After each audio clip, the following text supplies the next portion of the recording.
다니엘 같이 하나님의 특별한 은총을 입고 또 성령으로 말미암는 지혜를 가진 사람은 우리가 신약적인 표현으로 하면 계시의 정신을 가졌다, 또 계시의 영을 가졌다, 이렇게 말할 수가 있습니다.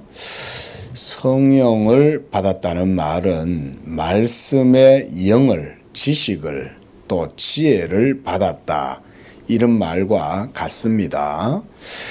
이 땅에서 우리가 가진 지식이라는 것, 우리 인생의 지혜라고 하는 것, 그것은 사실은 다 인간적인 것이죠.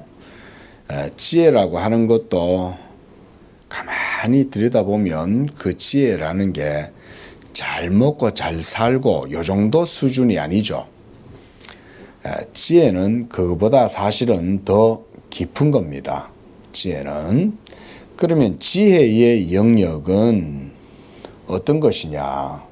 지혜의 영역은 우리 이성의 영역, 즉 이성의 경험이나 오감, 현상 세계, 이 정도 영역을 넘어서 있는 영역을 우리가 지혜의 영역이다, 이렇게 말할 수가 있습니다.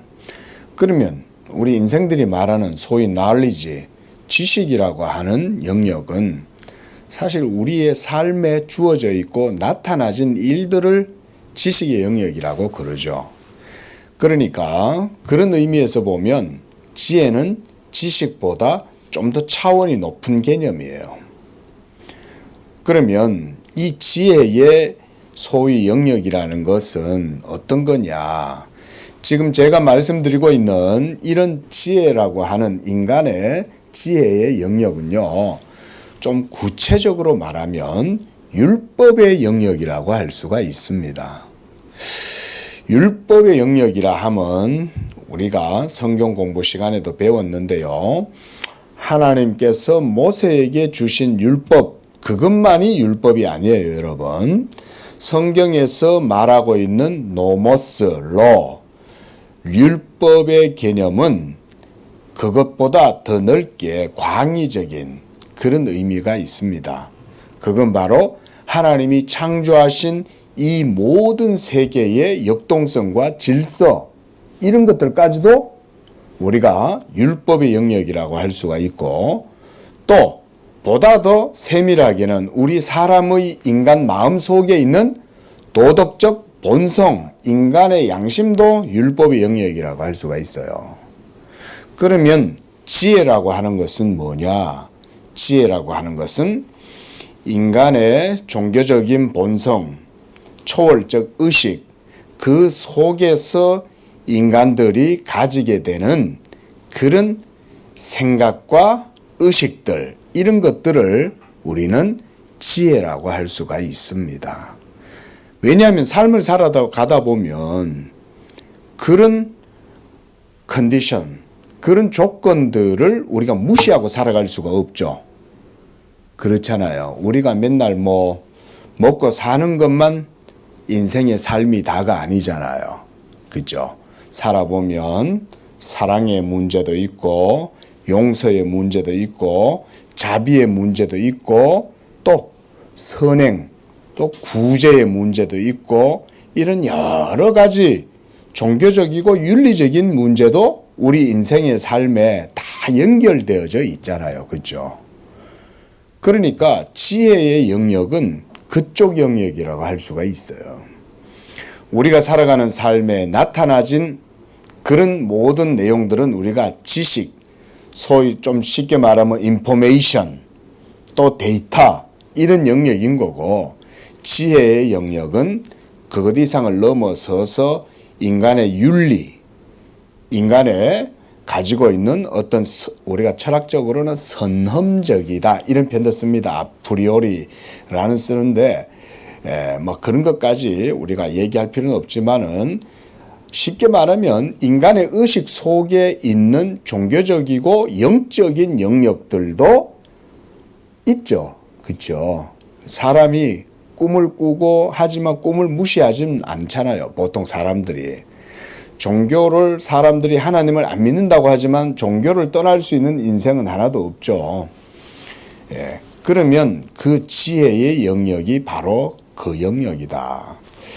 예, 제가 뭐 좀 말을 설교 소두의 본문을 좀 벗어나서 이런 얘기를 좀 드려 죄송한데, 쉽게 말하면요, 지금 다니엘의 이런 모든 예언의 내용이 바로 하나님의 지혜의 영에 의해서 주어지게 된 계시의 말씀들이다, 이 말들인 거예요.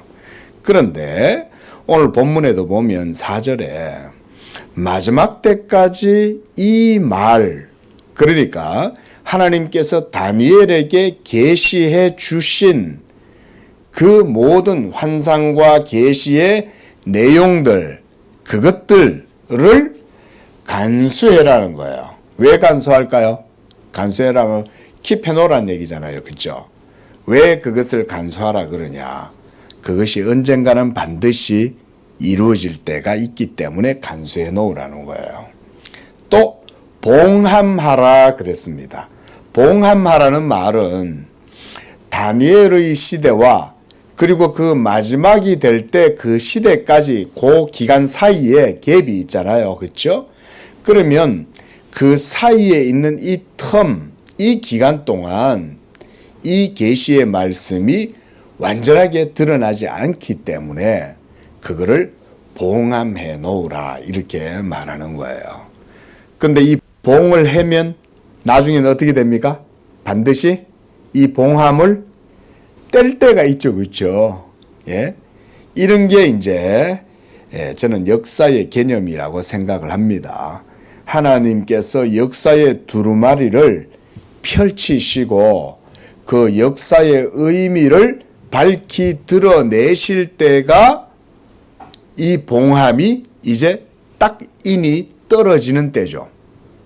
그렇죠?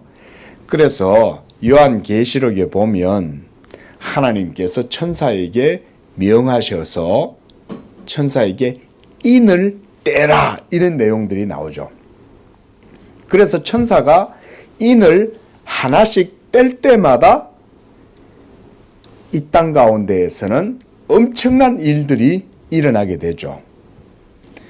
때때로는 온 땅에 전염병이 창궐하기도 하고, 때로는 막 기근과 재난이 일어나기도 하고, 온갖 그 인이 하나씩 떨어져 나갈 때마다 이 땅 가운데에서는 하나님의 심판이 이루어지게 되는 이런 일들을 보여줍니다. 그게 바로 하나님의 예언의 말씀을 봉함해 놓아라. 그러면 이 봉함해 놓은 게 마지막 때가 되면은 이제 모두 다 이 인봉해 놓은 것이 딱 다 떼어지겠죠. 그렇죠? 그러면 그 두루마리 책에 기록되어진 모든 계시의 말씀이 역사 속에서 어떻게 되는 거예요? 이제 실현되는 거예요. 역사 속에. 그래서 마지막 때까지 이 말을 간수하고 이 글을 봉함해라. 그리란 얘기는 다니엘이 이제 다 하나님께로부터 지혜로 받은 그 모든 내용들을 이제 거기 기록해 놓는 거죠. 그렇게 하면 이제 그때가 되면 많은 사람이 빨리 왕래하고 지식이 더하리라 그랬어요. 마지막 때에 그렇게 된다는 겁니다. 저는 이 부분을 제 나름대로는 이제 좀 해석을 해봅니다. 근데 이 마지막 때는 기본적으로는 성경에 비추어서 보면 두 가지가 있어요. 우리가 두 측면을 오버랩 시킬 필요가 있습니다. 첫 번째 근본적인 측면은 하나님의 시간, 카이로스의 시간이에요. 그리고 두 번째는 당연히 크로노스의 시간이겠죠. 이 카이로스의 영원한 하나님의 시간과 우리가 살아가는 크로노스의 이 두 시간이 딱 일치되어질 때 하나님의 시간이 역사 속에 어떻게 되겠어요? 성취가 되고 이루어지는 때죠. 그렇죠? 바로 이 때가 되면 이 모든 예언의 말씀과 이 글들이 성취가 되게 되는 그런 일들이 이루어지는 거예요.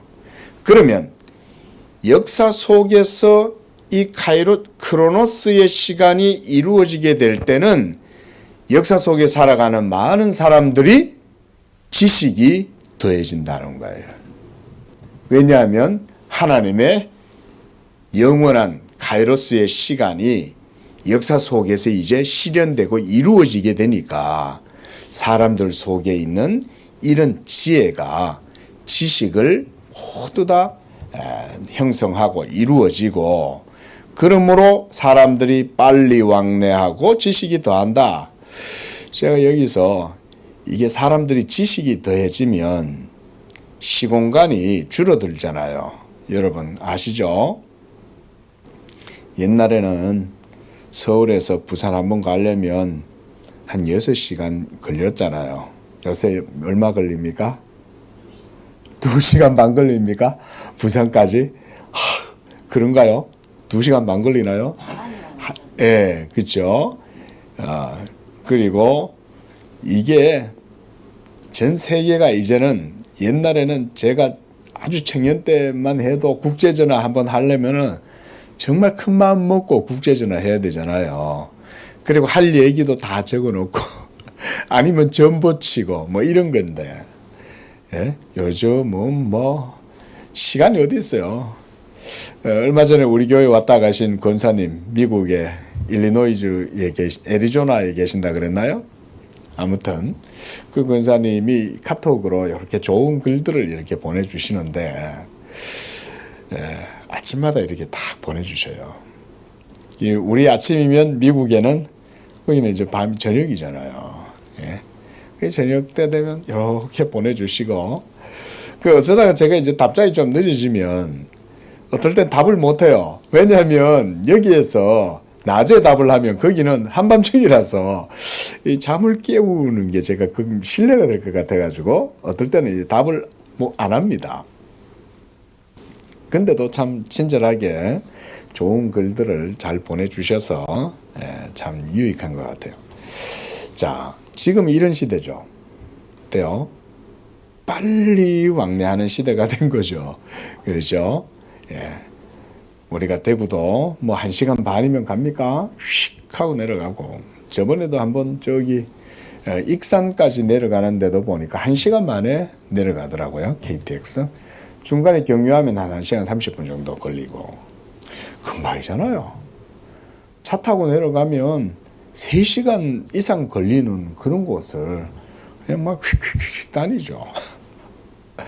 저는 이걸 이제 크로노스의 영역에서 그렇게 이해를 하는 거예요. 영원한 하나님의 작정과 뜻이 모두 하나님의 그 책에, 두루마리에 다 기록이 되어져 있었는데, 여호와 앞에 있는 이 책이 이제 두루마리가 펼쳐지는 것처럼 두루루루 굴러가면 역사 속에 이제 그 두루마리가 펼쳐질 때는 이제 크로노스가 같이 카이로스와 만나는 이런 때가 이루어지는 거죠. 그러면 바로 그 다 펼쳐졌을 때가 언제냐? 마지막 때이라는 거예요. 마지막 때. 그때가 되면 많은 사람들에게 지혜와 지식이 더해져서, 그래서 사람들이 빨리 다녀야 된다. 비행기, 요즘 뭐 하이퍼루프 이런 것도 아마 한 2050년 정도 되면 상용화가 된다고 그럽니다. 부산까지요. 한 30분 만에 가요. 부산까지요. 좀 더 천천히 가면 1시간이면 부산까지 슉 갑니다. 이제 시간이 더 줄어드는 거죠. 마하로 가는 거예요. 마하로 쫙 해가지고 저 김포항까지 안 가도 돼요. 그냥 여기 수지에서 그냥 쫙 해가지고 하이퍼루프의 그 루트가 만들어지면 진공 상태에서 그냥 쫙 가버린다잖아요. 진공이니까 공기와의 접촉이 없잖아요. 미국까지도 3시간이면 간답니다. 미국까지도요. 뭐 그런 시대가 됐을 때 한번 생각해 보세요, 여러분. 사람들이 엄청 빨리 달리면 그냥 편리함만 있겠습니까? 어때요?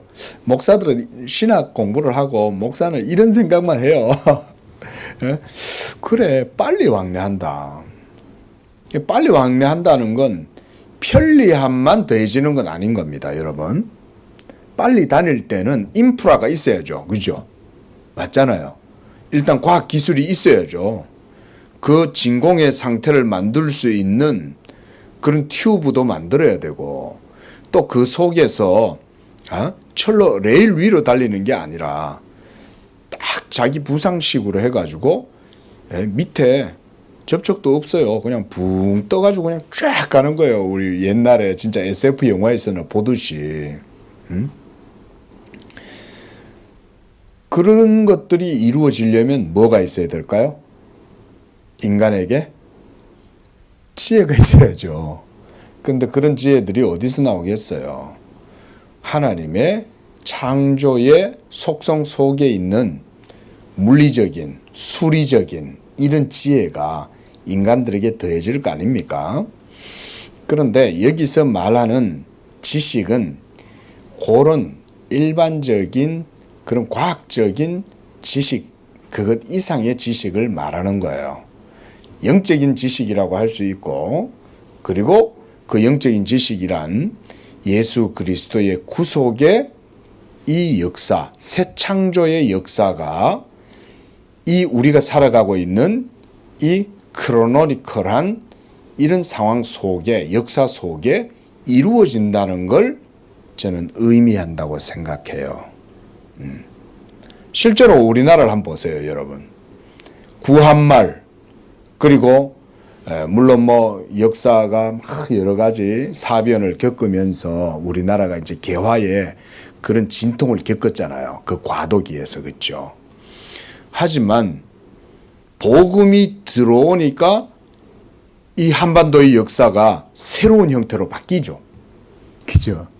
여자들이 단발머리를 자르고 바지를 입고 학교를 다니고 뭐 대통령도 하고 이런 시대가 이제 된 거잖아요.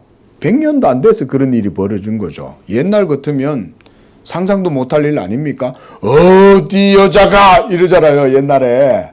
예? 어디 여자가 나서냐고 막 이런 시대가 불과 몇십 년 전 아닙니까? 예? 제가 어릴 적에만 해도. 그런데 지금 세대가 벌써 100년이 됐잖아요. 100년이 됐는데 벌써 이런 일들이 이루어지고 있는 거지 않습니까? 얼마나 빠른 변화입니까? 근데 이게 이제 점점 가속화되죠. 그리고 하나님의 나라는 가만히 있습니까? 점차 이 땅 가운데 임하게 되겠죠. 우리가 뜻이 하늘에서 이루어진 것 같이 땅에서도 이루어지는 거예요. 그러니까 이것은 카이로스라고 할 수 있고 땅에서는 크로노스라고 할 수가 있죠. 우리 인간들이 살아가는 시간 영역이니까. 하나님의 시간의 영역과 인간의 시간 영역이 딱 겹쳐서 오버랩되는 그런 때가 있다 이거죠. 그때가 저는 마지막 때다 라고 이렇게 보고요. 기본적으로 아까 말씀드렸듯이 두 측면에 이 카이로스의 시간은 기본적으로 예수 그리스도의 때가 마지막 때입니다. 그러니까 종말은요, 우리가 에스카토스라고 그러는데 이 종말의 때는 그러니까 예수 그리스도께서 십자가에서 나시고 십자가에서 못 박혀 죽으시고 부활하셨을 때부터 사실은 이 하나님의 카이로스의 시간이 마지막 때가 이루어진 거예요. 거기서. 왜냐하면 예수 그리스도에게서 역사와 하나님의 시간이 딱 만나기 때문에. 그래서 우리가 야곱의 사닥다리도 보면 하늘에 사닥다리가 있잖아요. 그죠? 그 사닥다리가 야곱이 꿈에 그 베델에 누워가지고 이렇게 있는데 보니까 어땠어요? 사닥다리가 자기가 누워있는 곳에서부터 하늘로 쫙 올라가가지고 이게 사닥다리가 하늘과 땅이 연결되어져 있고 그리고 그 사이로 천사들이 그 사닥다리를 타고 오르락내리락 그러고 있는 게 야곱의 꿈에 보이잖아요. 하나님이 그걸 보여주신 거거든요. 야곱에게. 그게 뭔 얘기냐면 인간들은 이 땅에서 살아가고 있지만 그 시간 영역은 하늘과 맞닿아 있을 때 그 사닥다리는 바로 예수 그리스도를 보여주는 거예요. 그래서 이 예수 그리스도가 딱 역사 하늘과 땅의 연결점이 돼가지고 그 천사들이 오르락 내리락 하면서 그 하늘과 땅이 그렇게 연결되어져 있는 걸 보여주는 거죠. 예수 그리스도께서 성육신 하시는 그때로부터 시작해서 크로노스와 카이로스는 같이 그리스도의 인격에서 이제 만나게 되고 거기서 일치가 이루어지면서 뜻이 하늘에서 이루어진 것 같이 땅에서도 이루어지게 되는 그 역사는 그리스도의 부활과 거기서부터 이제 시작이 되는 거예요. 그리스도의 부활을 통해서 새 창조의 역사가 거기서부터 시작이 된 겁니다. 여러분 이거 아셔야 됩니다. 좀 깊이 있는 신학적인 내용이어서 이런 건 나중에 한번 어떻게 기회가 되면 말씀을 한번 드릴 수 있을 것 같은데 어쨌든 종말이라는 건 그리스도의 인격에서 크로노스와 카이로스의 만남에 의해서 이루어지는 게 종말이에요. 그리고 거기에서부터 이제 부활을 통해서 이 땅 가운데 이제 실현되고 그게 뿌리를 내리기 시작한 거예요. 그 새로운 형태의 상황이 이루어진 거죠. 그리고 성령께서 이제 교회 가운데 임하심으로써 하나님의 나라가 지상 역사 가운데 이제 이루어지는 거예요. 여러분들이 뭔가 하나님 나라를 이루어지도록 하기 위해서 뭔가 힘써서 뭘 해야 이루어지는 게 아닙니다. 얼마 전만 해도 사람들이 그런 식으로 많이 이해했어요. 소위 기독교 문화관 또 기독교 문화 운동 이런 게 한번 트렌드가 한번 된 적이 있었어요. 제가 30대 초반 그때요. 그래가지고 노래도 그런 노래가 있어요. 그리스도의 계절이 이 땅에 임하게 하자. 이러면서 어떤 선교단체에서 그런 곡을 만들어가지고요. 그러니까 사람들이 좋잖아요. 와, 그리스도의 계절이 이 땅에 이루어지도록. 의미적으로 보면 좋지만 실제적으로는 성경적으로는 그런 식으로 그리스도의 계절이 이루어지지 않습니다. 되돌아 놓고 보면 신학이 부재해서 그런 거예요. 신학이 없으니까. 그러니까 자기들 나름대로 그냥 그렇게 지어서 부르는 거지. 그리스도의 계절이 이 땅에 이루어지도록 하자. 여러분, 우리는 하나님의 계절, 그리스도의 계절이 이 땅에 이루어지도록 못합니다. 그거요. 그러면 너희는 그의 나라와 그의 의를 구하라 그랬지 않습니까? 그 말인즉 우리가 그의 나라와 그의 의를 이루어 나가도록 한다는 말이 아니라 예수 그리스도를 믿을 때 그 믿음 안에서 성령을 쫓아서 살아가면 그게 하나님의 나라와 하나님의 의를 구하고 이루어가는 거예요. 그리고 그것은 바로 이 크로노스와 카이로스의 만남 속에서 이루어지는 종말론적인 역사다. 그래서 다니엘에서 우리가 지난 시간에도 봤듯이 계속 이 마지막 때를 강조하는 거예요. 그죠? 하나님의 작정과 기한이 있다는 거죠. 바로 그것이 계속 그리스도에 대해서 이야기하고 있는 겁니다. 그래서 7절도 보시기를 바랍니다. 7절 하반절에 보면 반드시 한때, 두때, 반때를 지나서 그랬어요. 이 한때, 두때, 반때에 대한 내용이 요한계시록에도 이 내용이 나옵니다. 요한계시록에서도 한때, 두때, 반때 딱 이렇게 언급을 해요. 자, 그런 요한계시록까지 우리가 다 깊이 있게 살펴볼 수는 없고요. 분명한 건 예수 그리스도가 역사의 정점이다. 한번 따라해 볼까요? 예수 그리스도가 역사의 정점이다. 왜냐하면 그 그리스도의 인격에서 하늘과 땅이 만나기 때문에 그런 겁니다. 자, 그래서 5절에 보면 이제 다니엘이 이 하나님의 계시의 환상을 보면서 두 사람을 보게 되는데, 이 두 사람이 하나는 강 이쪽에 서 있고 하나는 강 저쪽 언덕에 서 있는 것을 봤어요. 자, 이 두 사람, 어떤 사람이냐? 저는 그게 크게 중요하진 않다고 생각을 합니다. 이게 요한계시록에도 가보면 두 증인이 있거든요. 그리고 하나님께서 이 두 증인에게 권세를 주어서 예언을 할 수 있도록 해주었다. 이런 내용들도 요한계시록 11장에 보면 있어요. 그런데 지금 다니엘이 보고 있는 이 강은 일반적으로 주석학자들에 의하면 티그리스 강. 우리가 그 창세기에도 보면 에덴 동산에서부터 발원지인 에덴 동산에서부터 강이 흘러나와서 비송강, 하윌라강, 히데겔강, 유프라데스강 이러면서 강이 네 근원으로 쭉 흘러내리잖아요. 티그리스 강은 우리가 히데겔 강으로 그렇게 이해를 합니다.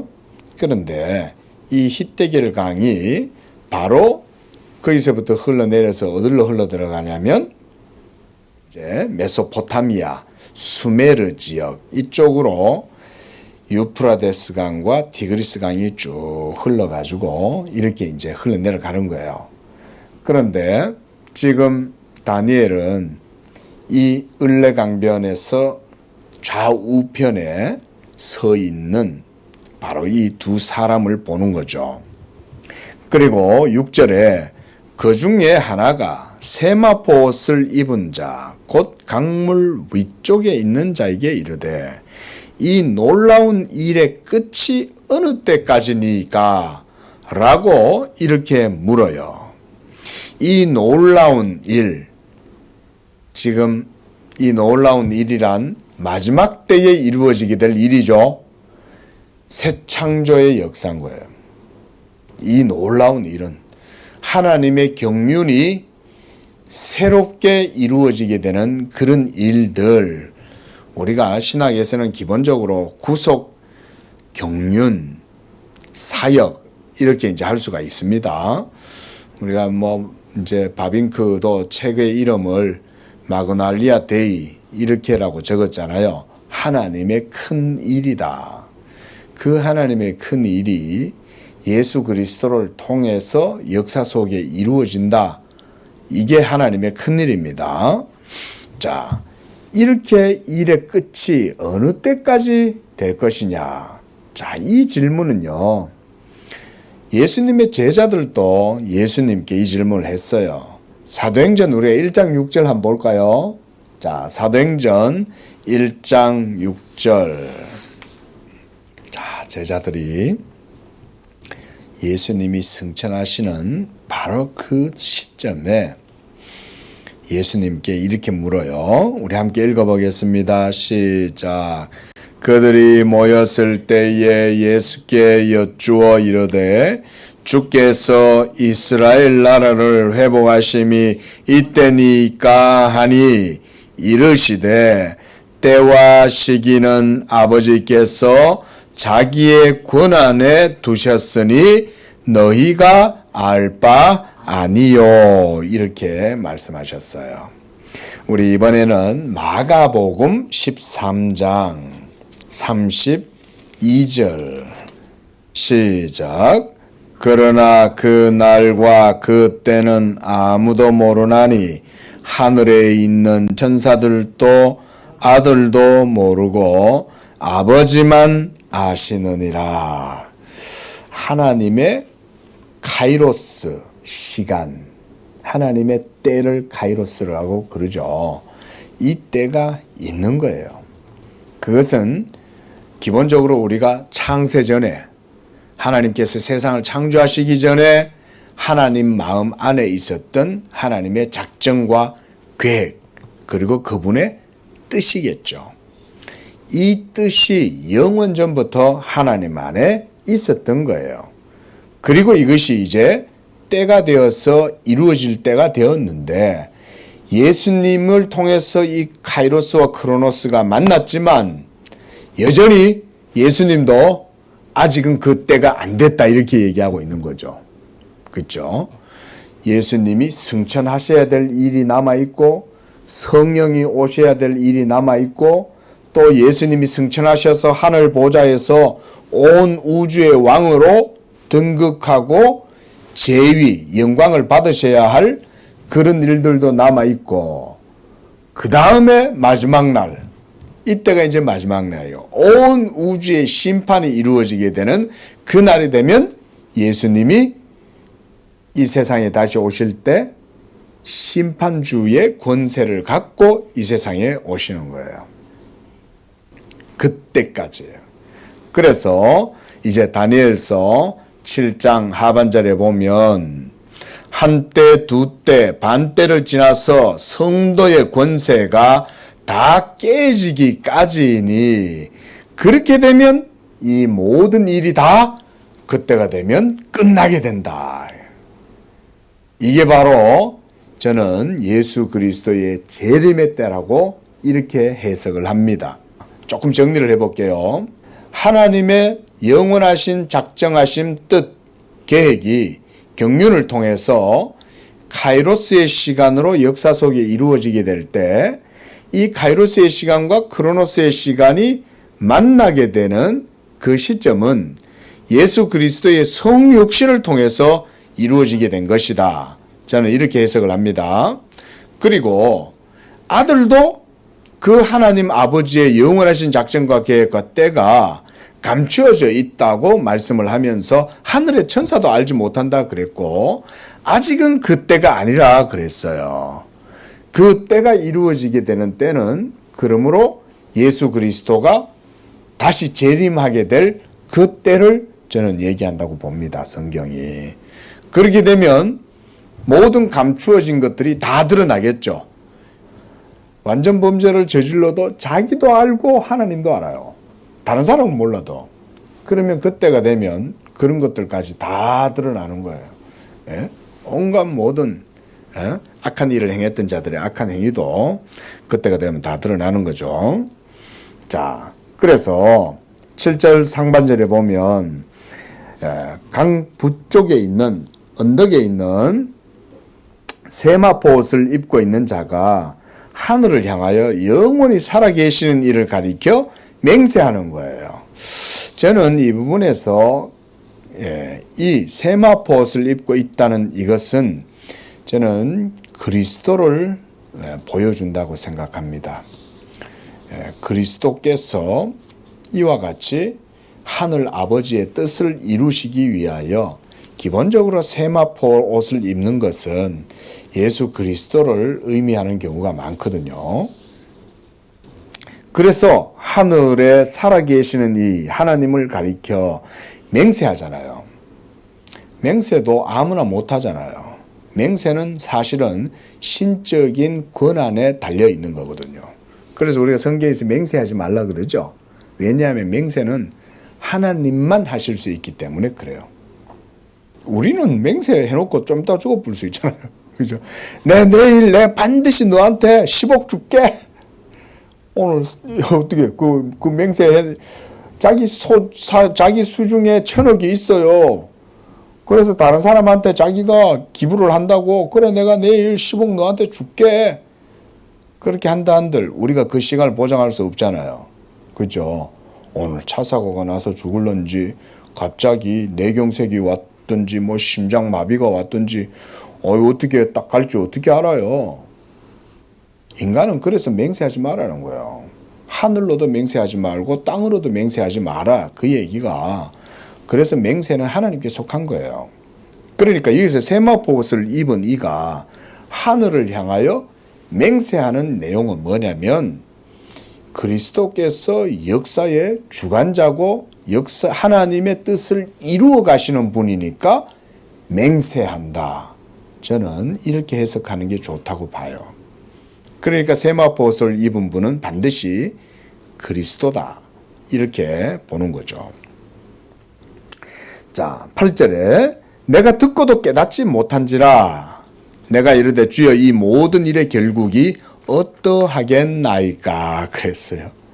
제자들도 예수님께 우리가 좀 전에 읽었던 마가복음 또 마태복음 24장 이런 데서 주여 마지막 때에 어떤 일이 있겠습니까? 이러면서 막 묻잖아요. 그때 예수님이 이런 말씀하는 거죠. 그 날과 그 때는 아무도 모른다. 아무도 모른다. 그 말씀하고 같다고 하겠습니다. 다니엘도 마찬가지죠. 우리 성도들도 이 땅 가운데 살다 보면 이런 궁금증들이 있죠. 그렇죠. 그런 궁금증 없을 수가 없습니다. 그래, 지금 이 순간만 있는 게 아니라 마지막 날 궁극적인 파이널, 마지막 날의 모든 엔딩이 있는데 그때가 되었을 때 어떻게 될까? 하나님을 믿는 분들이라면 마지막 날에 대한 이런 생각들은 누구나 다 가질 수 있어요. 그런데 감추어져 있는 거죠. 그렇죠? 그래서 우리가 신명기 같은 데서도 보면 모세가 감추어진 일은 하나님께 속하였고 나타난 일은 우리에게 속하였다 그러잖아요. 하나님의 모든 일들은 다 우리에게는 감추어져 있어요. 그런데 하나님께서 성경과 그리스도에 대한 믿음 가운데에서 그것을 어느 정도 우리에게 알려는 주셔요. 그게 바로 우리가 오늘 읽었던 이런 다니엘서 같은 이런 예언의 내용들이죠. 그리고 제가 오늘 그래도 여러분들에게 종말론적인 그래도 핵심적인 내용들을 어느 정도 말씀드렸어요. 그렇죠? 하나님의 영원한 작정, 이 카이로스와 그 다음에 우리 인간의 땅에서의 모든 역사, 이거 크로노스가 예수 그리스도에게서 만나서 거기서 종말이 형성된다. 제가 이거 굉장히 중요한 신학적인 얘기를 오늘 해드린 거예요. 그리고 이것이 이제 성령을 통하여 이 역사 속에 이루어지게 될 때 한때, 두때, 반때까지다. 예?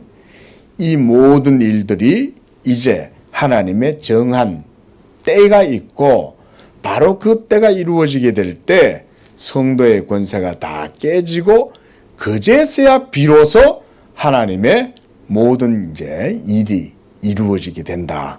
그 얘기를 하고 있는 것입니다. 자, 그래서 9절에 다시 여기서도 천사는 말을 합니다. 이 말을 마지막 때까지 간수하고 봉함하라. 자, 어느 정도까지 설명이 된 거죠. 그죠?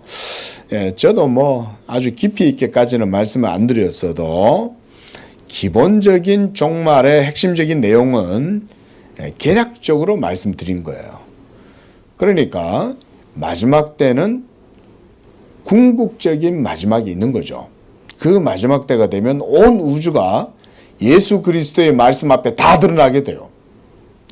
그리스도가 그의 권능과 영광으로 온 세계 가운데 드러나게 될 때가 되면 완전히 이 크로노스의 모든 시간이 이제 하나님의 영원한 시간에 귀속되고 그렇게 하면 그리스도의 영광이 드러나게 될 것이고 그리스도의 영광이 드러나게 되면 그 그리스도의 영광 앞에서 그리스도를 대적하고 믿지 않았던 모든 불법하고 불의한 세력들은 심판을 당하게 되겠죠.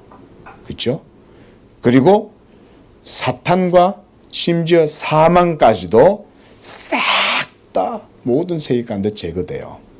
자, 이런 게 바로 크고 두려운 일이에요.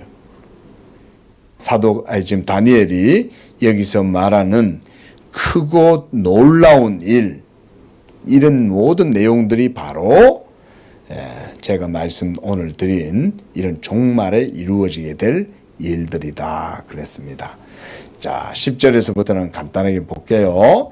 많은 사람이 연단을 받아 정결하게 되고 희게 될 것이지만 악한 사람은 악을 행하고 악한 자는 아무것도 깨닫지 못해요.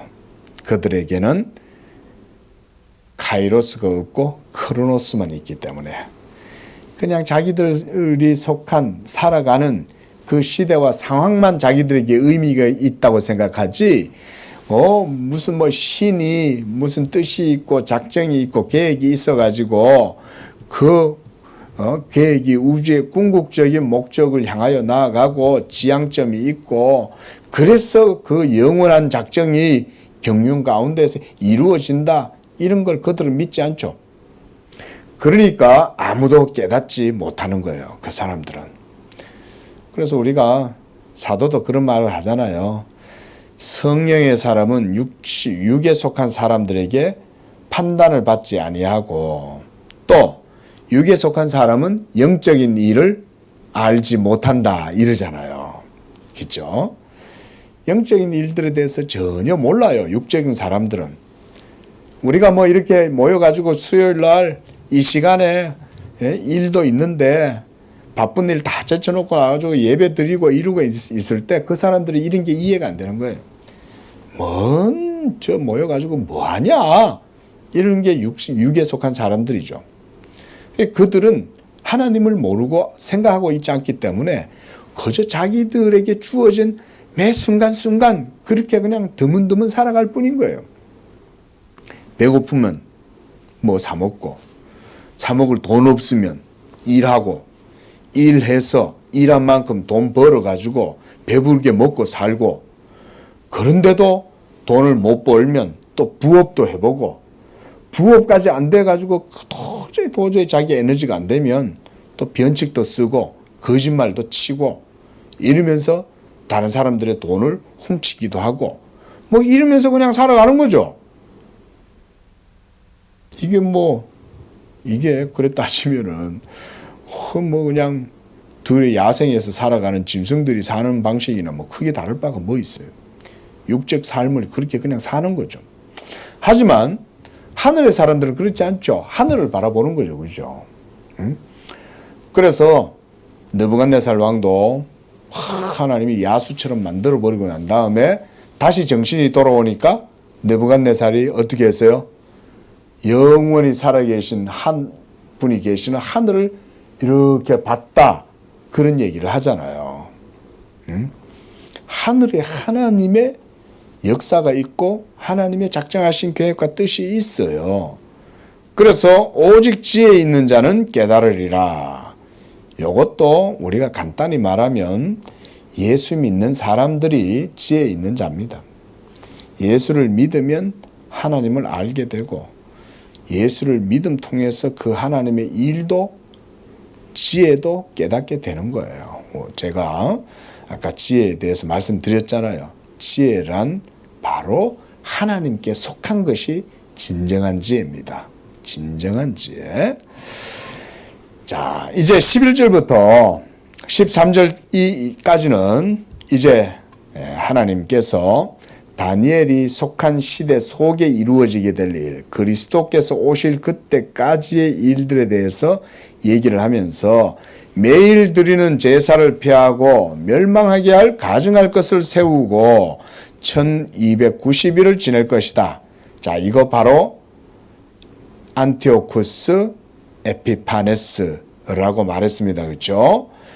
그러나 보다도 역사를, 성경을 깊이 있게 보면 단지 안티오쿠스 4세만이 적그리스도가 아니라 이 신약의 시대에 모든 적그리스도의 세력들도 여기에 같이 포함시켜서 이해하는 것이 성경적이다. 제가 지난주에는 그렇게 말씀을 드렸어요. 자, 그래서 이렇게 말하죠. 1335일까지, 이런 것도 전부 다 숫자도요, 1일로 계산하는 게 아니죠. 이게 다 상징수입니다. 그렇게 계산하면 요한계시록도 전부 다 그렇게 해석하게 되니까. 자, 그 사람은 복이 있으리라. 이게 요한계시록에도 끝까지 인내하고 견디는 자는 복이 있으리라 그랬죠.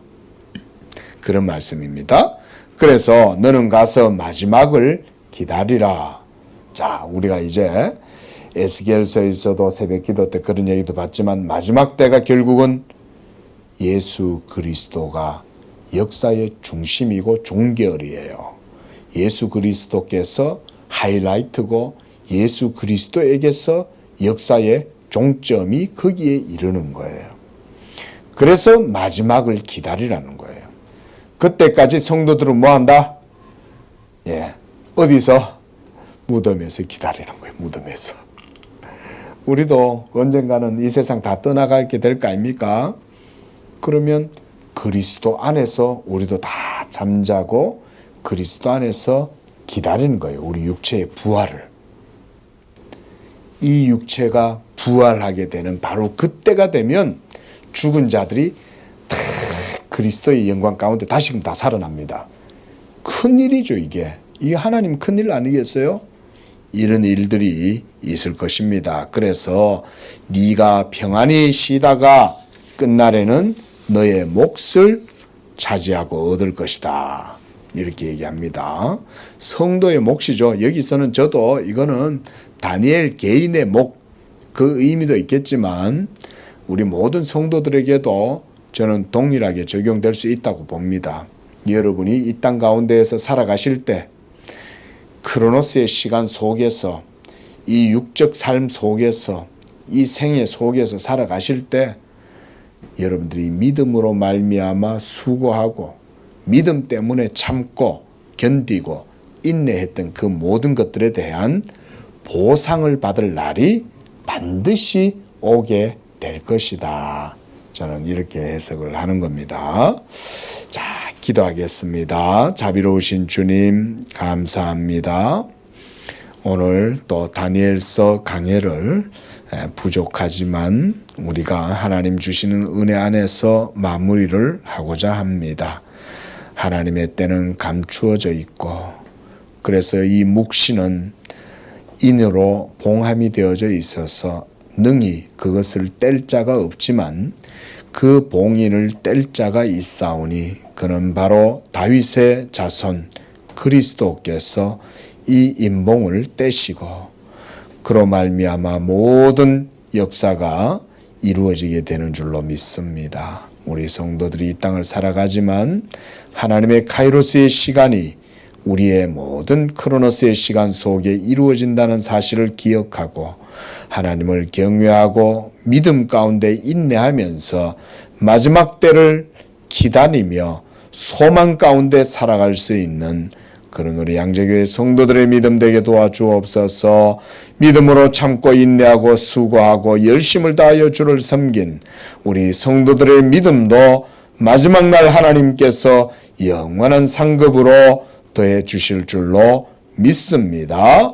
예수님의 이름으로 기도합니다. 아멘.